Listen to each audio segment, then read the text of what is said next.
Greetings and welcome to Simmer's Morning Skate, also in this case known as Know Your Foe, Vancouver Canucks fans, because our foe in this case is actually our friend. It's Ken Holland, the general manager of the Edmonton Oilers, and he's probably got 2 or 3 other executive titles, but he's the GM. He runs the place. Hello, Ken. Morning. How are you doing? Oh, I'm doing all right. First of all, congratulations, Mr. Soon-to-be Hockey Hall of Famer. Yeah, I'm excited. Just a couple of weeks away. Obviously, it was supposed to happen last July or last November. So it's worth the wait. Can't wait to get to Toronto and spend a few days there with family and friends. I can't believe it because you only played 4 games. You didn't win any of them. Yeah, well, I played pretty good though, Rob. Your save percentage for Detroit in 3 games was .804. Yeah. And you played 1 game for the Hartford Whalers as well. Well, I used to say, in junior hockey, I think my goals against average was 3.99. Score me 5, you got 2 in the bank. Most nights, not every night, but most nights. Those are back to the days if you had a goals against average in the 3s or high 2s or low 3s, you were an all-star. There was lots of goals. But the .804 saves percentage wouldn't last very long now. Maybe a period. Yeah. I milked it to 4 games. You did milk it to 4 games. You're a beast. Well, it worked out all right because you ended up playing 3 for Detroit, and then you're hanging around there for quite a long time, and that's why you're going to the Hall of Fame. But you started you're an Okanagan boy, you're a BC boy, Vernon, and you played for the Vernon Vikings. What do you remember about that? I remember I was the backup. Charlie Briskin was the #1 goalie. I think I'd only played about 10 games that year. Actually, I think that year after the trade deadline in February, I was 18 years old. I think I went on strike. I didn't go to practice for 3 or 4 days, and then the next year in September, everybody that played for the Vernon team went to Medicine Hat Tigers. We were the farm team for the Medicine Hat Tigers. Right. I remember going to the Medicine Hat Tigers training camp. No aspirations, 0 aspirations to make the Medicine Hat Tigers, just where everybody went for training camp. And that really was the beginning for me. By making the Medicine Hat Tigers, it just opened up a lot of doors. If I don't make the Medicine Hat Tigers, I'd probably go back to Vernon, play 1 more year of tier 2 hockey, and I'm not sure where it goes. So certainly making the Medicine Hat Tigers was the beginning of getting out of Vernon, BC, and getting an opportunity to pursue my dreams. Yeah, you still get back to BC. You said you still have a place in Vernon, so it's still kind of... I bought a place in 1997. I was born and raised there. Spent my first 18 years there, and then left to go play 9 years of pro. And then, like I said, in '97, my wife and I bought a place in Vernon. It's born and raised there. It's hard to beat BC. It's hard to beat the Okanagan Valley, especially in the summertime. So it's got a special place for us. I know you were in bingo in the American League, Binghamton. I know the only place I don't recognize on your resume of playing was Broome, Broome.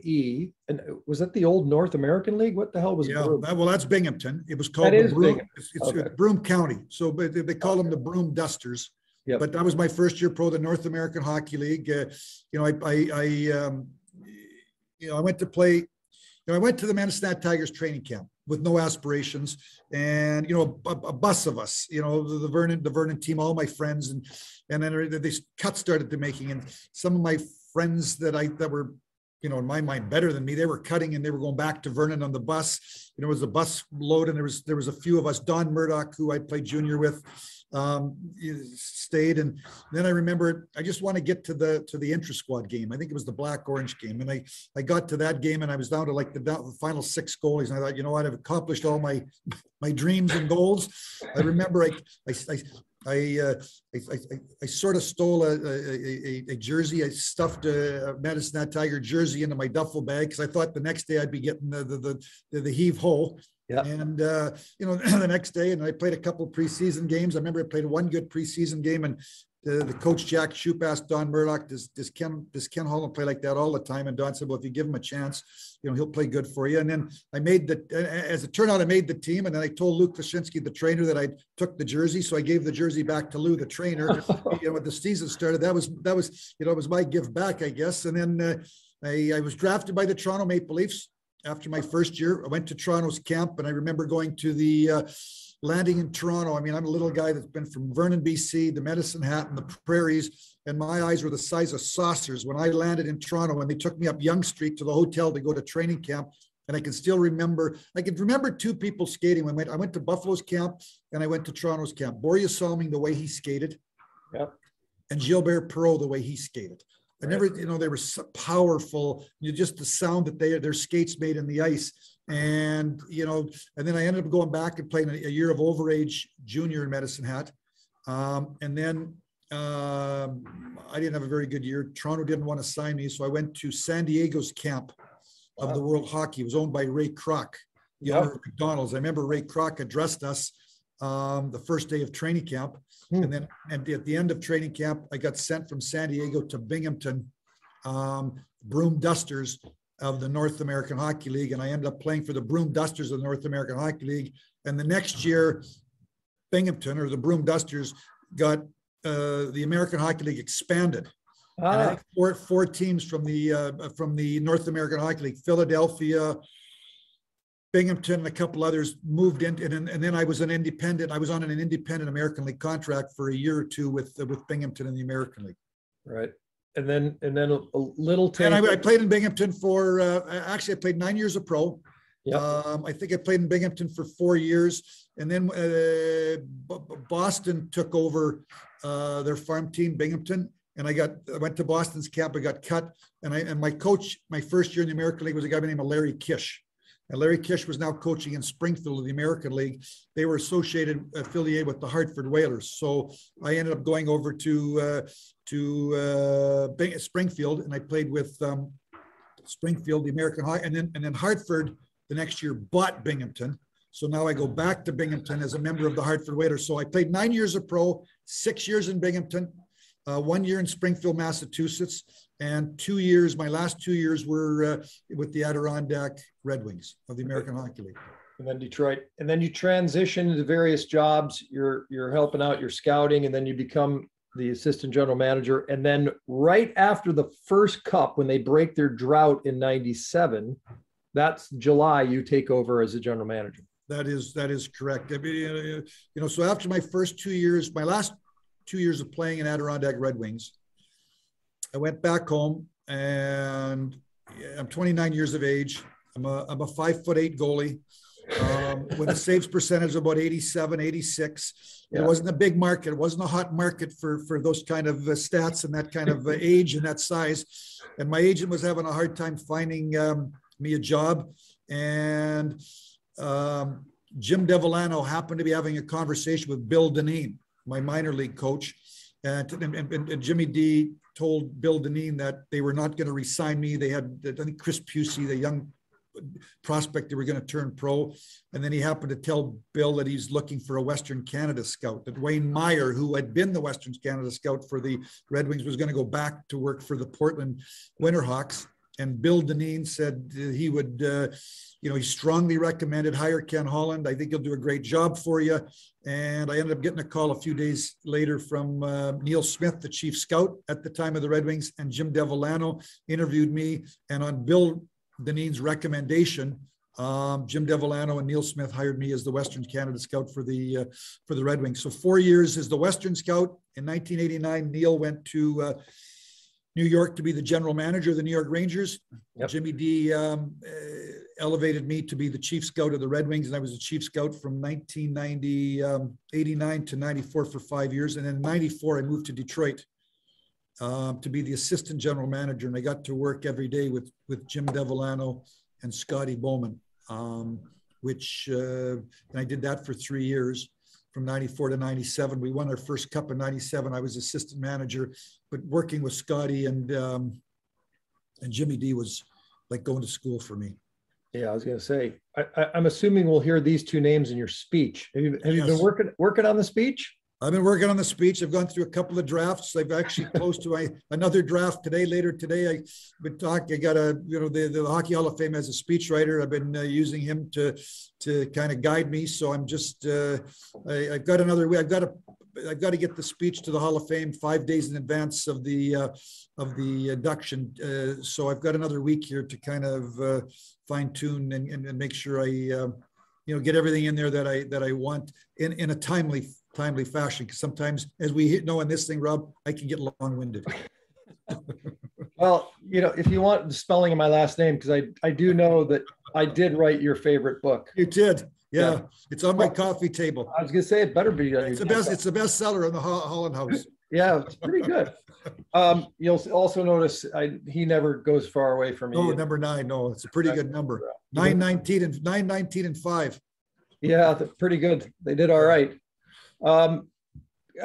One thing that people bring up to me and they say that's most impressive about your body of work is the fact that you won a cup, obviously, when there was no salary cap and you could spend as much money kind of as you wanted. It was the team best money could buy in 2002. But fast forward, 6 years and you're working with a cap, and a whole half dozen years later, whole different bunch of players, including no Steve Yzerman, and you win another cup. I mean, that's pretty good to make that adjustment and to pull that off. Yeah. I mean, I'm proud of that for our organization. Obviously, we won the cup, 97 and 98, we built. Certainly 2002, the people that think about the Red Wings, they think about the 02 team, which had all those Hall of Famers, and we had a big payroll, but we didn't have a big payroll in 97 and 98, but when you win back-to-back championships, obviously you've got to pay people to keep them to stay, or they're going to leave. And in 02, we really went for it, and we spent a lot of money and felt fortunate to win the cup in 02. But, what I'm proud about for our organization, it's not, it's the scouting staff and hired Mike Babcock in 2005 to be the coach. And, we were the last team, we had a $70 million payroll prior to the work stoppage in 2005-06. And we had to go from 70 million down to 39 million. We had to cut a lot of money off. And, that year we won the President's Trophy with 125 or 126 points. We were the last team to miss the playoffs in a salary cap era. It was 10 years before we missed the playoffs. Every team in the league had missed the playoffs in the salary cap era. We were the last team to do it. And then obviously won the cup in 08 and went to game 7 in 09. So I'm very proud of the job, the Mark Howe, the director of pro scouting, and our amateur scouts, Jim Nill and Joe McDonnell and Håkan Anderson, finding Zetterberg and Datsuk and, Cronwell and Holmstrom and in the 11th round and Eriksson in the 11th round and Franson in the 3rd round and Mark Howe that year, as we went from a $70 million payroll down to 39, Mark Howe and his staff helped us find, brought Dan Cleary in a tryout. He became a good Red Wing, and Andreas Lilja was looking for a job, and Michael Samuelsson was looking for a job, and we signed him, and he got 21 goals, and so we were sort of, scraping around trying to find players, and we had a nucleus. It was Yzerman's last year in 05-06. Shanahan had just gone to the New Jersey. He played that year.